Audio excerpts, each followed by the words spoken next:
안녕하세요. 대구 수성구 범물동에서 서울 마디시원신경과를 운영하고 있는 이정곤입니다. 오늘은 어지럼증에 관한 이야기를 말씀드릴까 합니다. 어지럼증에 수많은 원인이 있는데요. 그 중에서 발병률과 유병률이 높은 질환이면서 환자분들이 많이 고생하시는 질환이 바로 이석증이라고 하는 질환입니다. 정확한 병명은 양성 발작성 체위성 현운이라고 하는 용어로 불리지만 너무 이름이 길고 어려워서 거의 이석증이라고 하는 이름으로 더 많이 알려져 있습니다. 그럼 지금부터 이석증이 생기는 이유와 그 정확한 메커니즘에 대해서 알려드리도록 하겠습니다.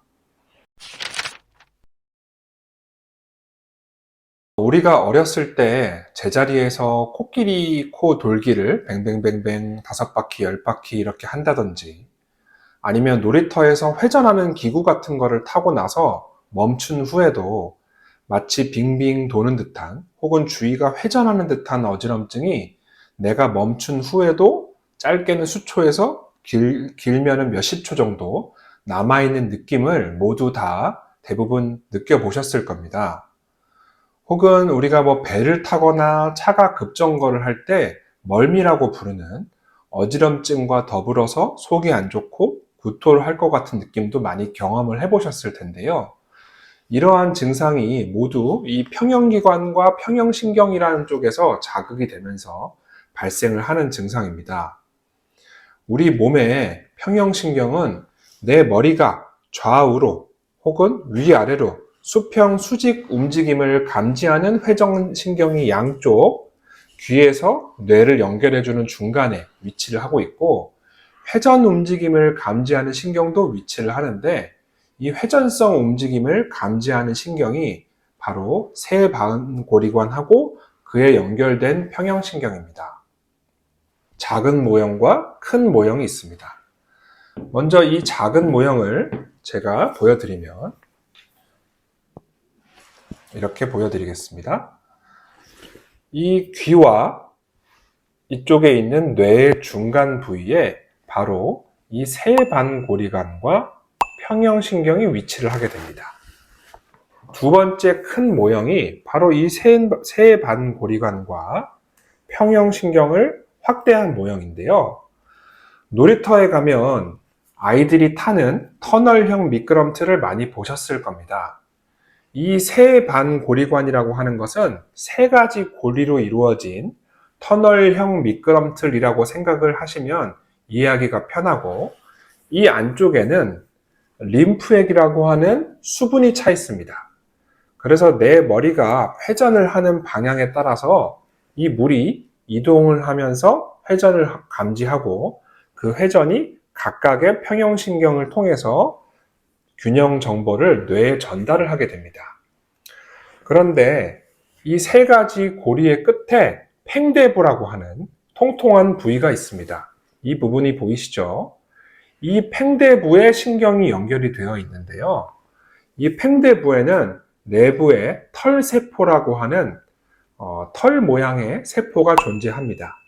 마치 바닷속에 미역이나 해초가 파도의 흐름에 따라서 움직이는 것처럼 이 털세포도 이 세반고리관 안에 수분이 림프액이라고 하는 물이 흐름에 따라서 움직이게 됩니다. 그런데 인체는 참 신비한 것이 이 털세포가 나이가 들면서 노화가 되면서 혹은 마찰이에서 손상이 되는 것을 방지하기 위해서 이 털세포를 덮고 있는 마치 젤리나 푸딩과 같은 젤라틴 물질로 덮여 있습니다. 이 덮고 있는 젤라틴 물질이 이 털세포의 손상을 막아주긴 하지만 쉽게 말해서 이 털이 원활하게 움직이는 것을 조금 덜 원활하게 만들 수 있겠죠. 그래서 이 젤라틴 물질 위에 이석이라고 부르는 마치 분필가루와 같은 성분의 탄산칼슘이 그 위에 붙어 있습니다. 마치 저희가 푸딩 위에 설탕이나 슈가 파우더가 뿌려져 있는 것처럼 말이죠. 크기는 약 1에서 30 마이크로미터고 머리카락보다 가늘고 작은데 한쪽당 약 20만 개 정도씩 위치해 있습니다. 이 이석이 무겁기 때문에 관성에 의해서 내 머리가 움직이는 대로 마치 푸딩이 움직이면 흔들리는 것처럼 이 젤라틴 성분이 움직이게 되고, 따라서 그 안에 있는 털세포가 같이 움직이면서 내 몸의 회전을 감지하고 이게 평형신경을 통해서 뇌로 신호를 전해주게 됩니다. 즉, 이석이 무겁기 때문에 사람 머리가 기울면 이석도 기울고, 앞으로 쏠리면 이석도 쏠리고, 하방에 있는 털세포를 계속 움직이면서 균형을 감지를 합니다. 그런데 머리가 충격을 받거나 노화로 인해서, 칼슘 저하에 의해서, 혹은 폐경 후에 칼슘이 떨어지면서 이 이석이 일부가 떨어지면서 옆에 있는 세반고리관으로 굴러 들어가면서, 즉 이 부위에 있는 이석이 제자리에서 이탈을 해서 이쪽으로 타고 들어가면서 세반고리관을 자극을 하면 어지럼증이 생기는데, 이것을 이석이 제자리에서 떨어져서 생기는 현상이다 라고 해서 이석증이라고 부릅니다. 여기까지는 이제 이석증에 대해서 공부하신 분들이나 경험하시는 분들은 잘 알고 계시는 내용일 수도 있습니다. 그럼 이석증의 두 번째 이야기를 해드리도록 하겠습니다. 이 반복적인 이석증을 경험하시는 분들이나 주위 이야기를 많이 들어보시는 분들은 이런 말씀을 많이 하세요. 예전에는 뭐 뱅뱅 돌았는데 이번에는 가볍게 어지러워서 이석증은 아닌 것 같다. 아니면 예전에 이석증을 경험했을 때는 이런 어지럼이었는데 이번에는 느낌이 다르다. 저번 증상과 이번 증상이 다르다. 저번 이석증은 오래 갔는데 이번에는 좋아졌다. 혹은 반대로 저번 이석증은 금방 좋아졌는데 이번에는 오래 간다. 저번에는 누울 때 어지러웠는데 이번엔 옆으로 하면 어지럽다든지, 자세에 따라서 다르다든지, 매번 증상이 이렇게 조금씩 달라서 이석증이 아닌 다른 어지러움의 원인이 있지 않을까, 혹은 뇌질환이 있지 않을까, 다른 문제가 있는 것은 아닌지, 이런 굉장히 스트레스 받고 노이로제가 걸리는 상황이 자주 발생을 합니다. 왜 증상이 이렇게 조금씩 차이가 있을까요? 아까 말씀드린 모형에서 보신 것처럼 세반고리관은 한쪽 평형기관당 3가지의 고리가 있습니다. 그러면 우리한테는 양측 평형기관이 있으니까 우리는 6개의 세반고리관을 가지고 있습니다. 그러면 이석증이 떨어져서 세반고리관을 자극하는 것이니까 6개의 이석증 현상이 생길 수가 있는 거죠. 그리고 그 반고리관의 각도와 위치가 조금씩 다르기 때문에 이석증이 어디에 있냐에 따라서 어지럼증과 그 유발 자세, 양상이 다르게 나타나는 것입니다. 여기서 또 하나 아셔야 하는 내용이 있습니다.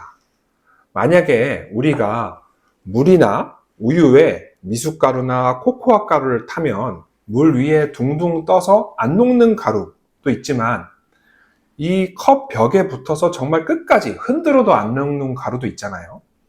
이석증도 마찬가지로 이 떠다니는 이석이나 이석의 가루가 방고리관 안에서 움직이면서 물의 흐름을 방해하거나 자극하는 이석증도 있지만, 팽대부릉이라는 앞서 말씀드린 이 팽대 부위에 털세포를 감싸고 있는 젤리 부분 벽에 이석증이 딱 붙어서 털세포의 움직임을 방해하는 이석증도 있습니다.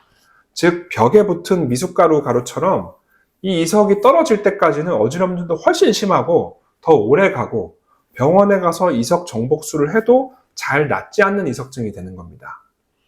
즉, 6개의 반고리관에 떠다니는 이석증과 붙어있는 이석증의 2가지 타입의 이석증이 있기 때문에 우리는 12가지 이석증이 발생할 수 있고, 이 이석증에 따라서 증상과 기간, 어지러움의 정도, 유발 각도, 이 느낌이 모두 조금씩 다른 겁니다.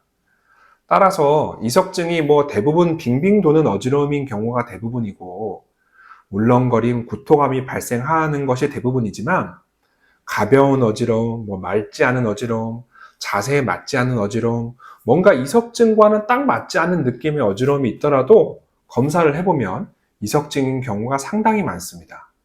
많은 참고가 되셨으면 좋겠고요. 다음 시간에는 이석증의 예방과 치료에 대한 내용으로 찾아뵙도록 하겠습니다. 감사합니다.